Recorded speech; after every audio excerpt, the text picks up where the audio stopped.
Hello, जय हिंद। आज आप लोग को फिर से पढ़ाने वाला है हिस्ट्री, ठीक है। और हिस्ट्री पढ़ाने तुगलक वंश आज खत्म हो जाएगा, ठीक है। कल आप लोग को पढ़ाए थे बिन तुगलक, ठीक है। ठीक है, चलिए स्टार्ट करते हैं। फिरोज तुगलक का राज्याभिषेक ठट्टा के नजदीक कहाँ हुआ था? 20 मार्च को 1351 को हुआ था। देखिए फिरोज तुगलक, देखिए मोहम्मद बिन तुगलक के बाद के द्वारा बना तो फिरोज तुगलक। और फिरोज तुगलक का राज्याभिषेक कहाँ हुआ? ठट्टा के नजदीक 20 मार्च 1351 ईस्वी को हुआ, ठीक है। और इसका दोबारा दोबारा राज्याभिषेक हुआ कहाँ? दिल्ली में हुआ। कितना? अगस्त कितना? 1351 ईस्वी, अगस्त 1351 ईस्वी में हुआ, ठीक है। दोबारा इसका कब हुआ? 1351 ईस्वी में, अगस्त 1351 ईस्वी में। पहला कब हुआ? 20 मार्च 1351 ईस्वी में, ठीक है। खलीफा द्वारा इसको कासिम अमीर उल मोमिन की उपाधि धारण दी गई। खलीफा द्वारा इसको क्या उपाधि धारण की? कासिम अमीर उल मोमिन की उपाधि धारण की। कासिम अमीर उल मोमिन की उपाधि धारण की, ठीक है। उपाधि धारण की।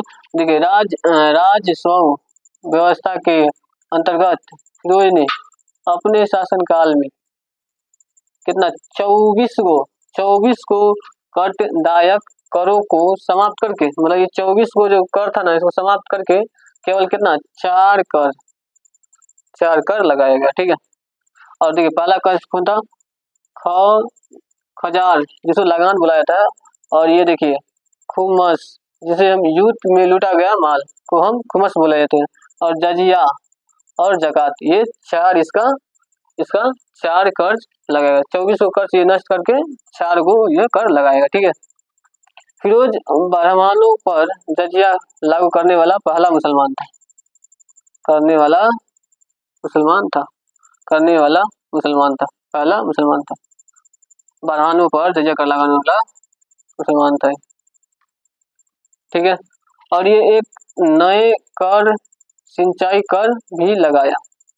ये एक नया कर कौन लगाया? सिंचाई कर, जो कि उपज का 1/10 भाग जो है ना ये लेता था कर में, ठीक है। कहेगा एक नया कर कौन लगाया गया? फिरोज तुगलक के द्वारा, तो सिंचाई कर जो उपज का 1/10 भाग ये लेता था, 1/10, ठीक है। और फिर उसने 5 बड़ा नहरों का निर्माण कराया, ठीक है। और 300 नए नगरों का ये स्थापना की। 500 बड़ा नहर और नगर, ये 300 नए नगर की स्थापना की। 5 बड़ा नहरों का और 300 नगरों का स्थापना की, ठीक है।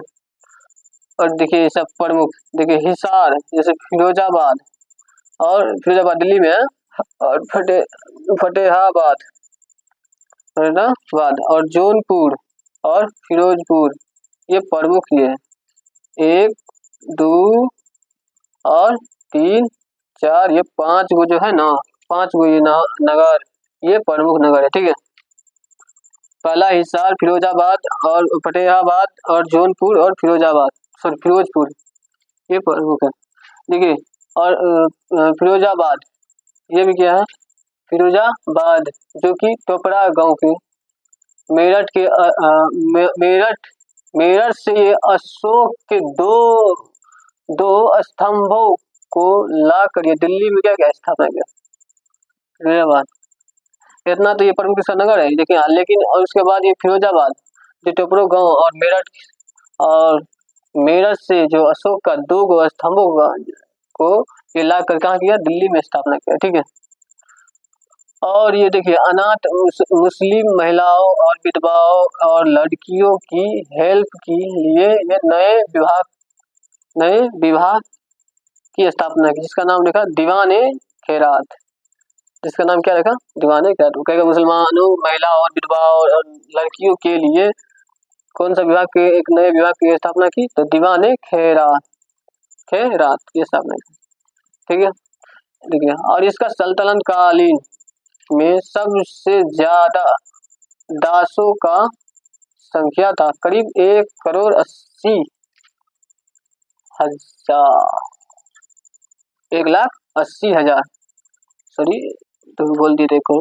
लेकिन कितना इसका दासों की संख्या कितना था, इसके शासनकाल में दासों की संख्या कितना था, 1,80,000 था फिरोज के समय।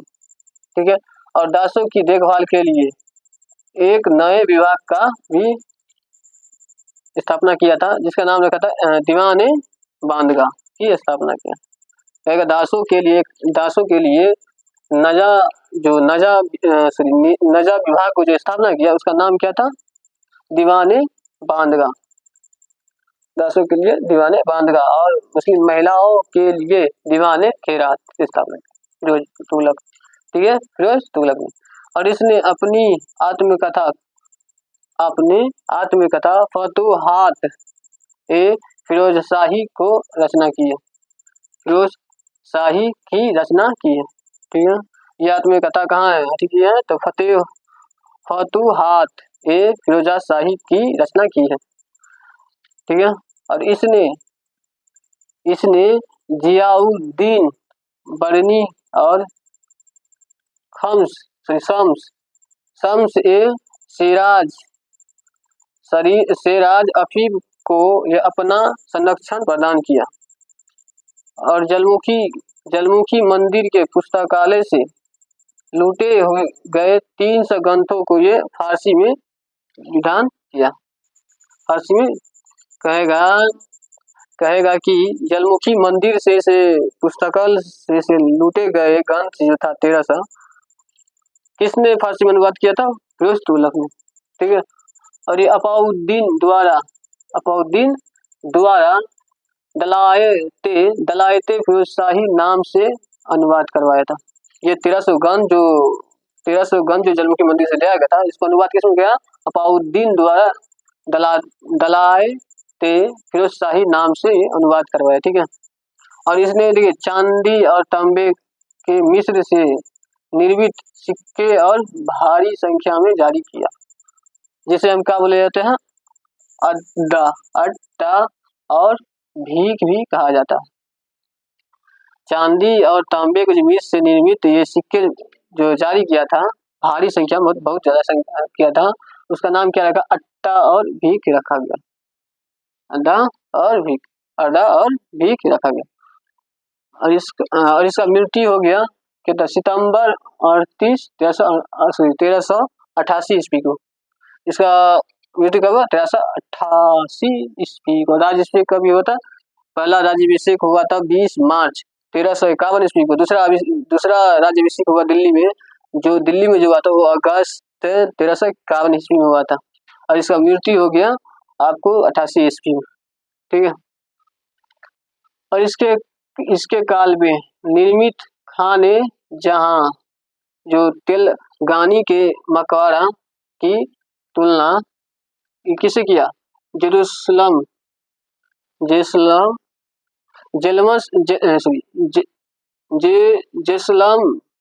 निर्मित जो उमर का जो मस्जिद था उससे ये किया, क्या किया, देखिए ये खान ए जहां जो है तेलगानी के मकबरा की तुलना जो है जेरूसलम में निर्मित उमर के मस्जिद की जाती है। इसलिए जो खान है जहाँ जो है तेलगानी का मकबरा वो किससे की जाती है, उमर की मस्जिद से की जाती है। और फिरोज ने दिल्ली में कोटाना फिरोज शाह दुर्ग का निर्माण किया। तुगलक वंश का लास्ट शासक कौन था, नसरुद्दीन मोहम्मद तुगलक। कहेगा आपको तुगलक वंश का अंतिम शासक कौन था, नसरुद्दीन मोहम्मद तुगलक। ठीक है। और इसका शासनकाल दिल्ली से पलंग तक ही रह गया, ये ज्यादा दिन तक नहीं रहा, और ये इसलिए ज्यादा नहीं फैला गया, दिल्ली से लेकर पलंग तक रह गया। ठीक है। और देखिए फिरोज तुगलक के समय तैमूर ने नसरुद्दीन मोहम्मद के समय दिल्ली पर आक्रमण किया था, कितना ईस्वी में, 1398 ईस्वी में दिल्ली पर आक्रमण किया। कहेगा तैमूर ने किसके शासनकाल में आक्रमण किया था दिल्ली में, तो नसरुद्दीन मोहम्मद तुगलक के समय। ठीक है, कितना ईस्वी में, 1398 ईस्वी। कहेगा नसरुद्दीन के समय मलिक कुशार्क्स कहेगा नसरुद्दीन के समय मालिक कुसार्क की उपाधि धारण करके एक हिजड़ा मालिक सवर क्या क्या हिजड़ा सरवर ने जौनपुर में स्वतंत्र राज्य की स्थापना की। कहेगा कि नसरुद्दीन के समय में मालिक कुसार सार्क की उपाधि धारण करके मालिक कुसार सार्क की उपाधि धारण करके हिजड़ा मालिक सरवन ने कहेगा हिजड़ा मालिक सरवन ने जौनपुर में स्वतंत्र राज्य की स्थापना की। ठीक है,